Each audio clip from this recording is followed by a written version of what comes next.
You open Instagram for 30 seconds, and somehow in 30 seconds, you already feel behind. Someone your age just bought a house. Someone else just got promoted. A person you went to school with is on a beach in Greece, and you are sitting in the same chair you sat in yesterday.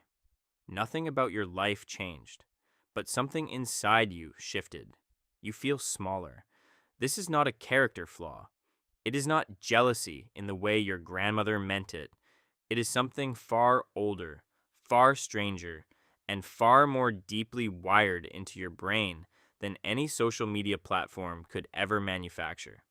Your brain is running software that is roughly 200,000 years old, and that software was never designed for a world of abundance.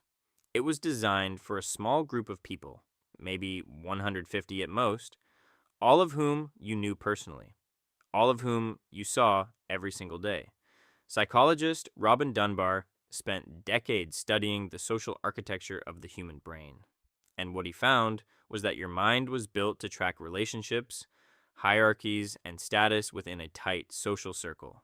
Not a global one, not an infinite one, a local one.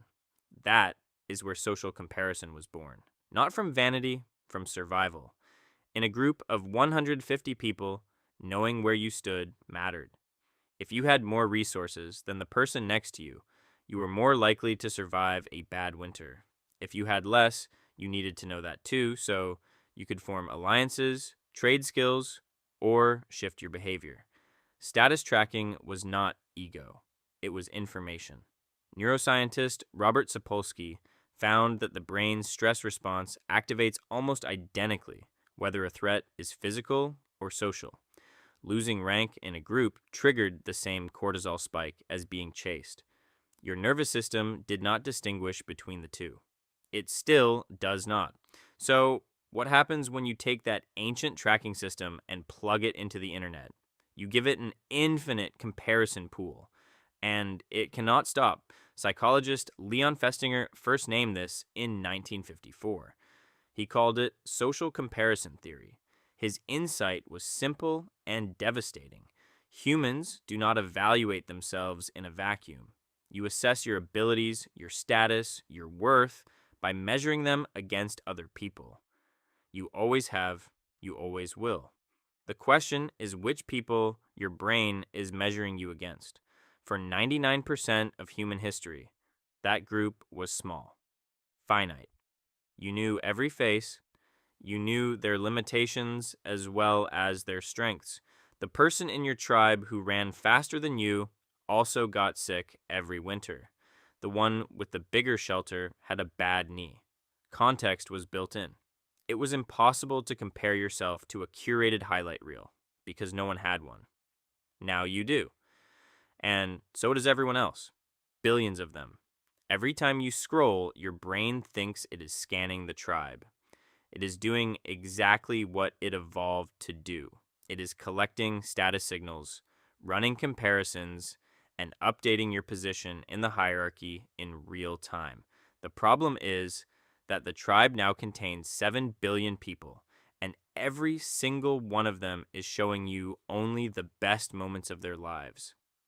Your ancient status tracking software was never built to process that input. It was built to process reality, and what you are feeding it is a filtered hallucination.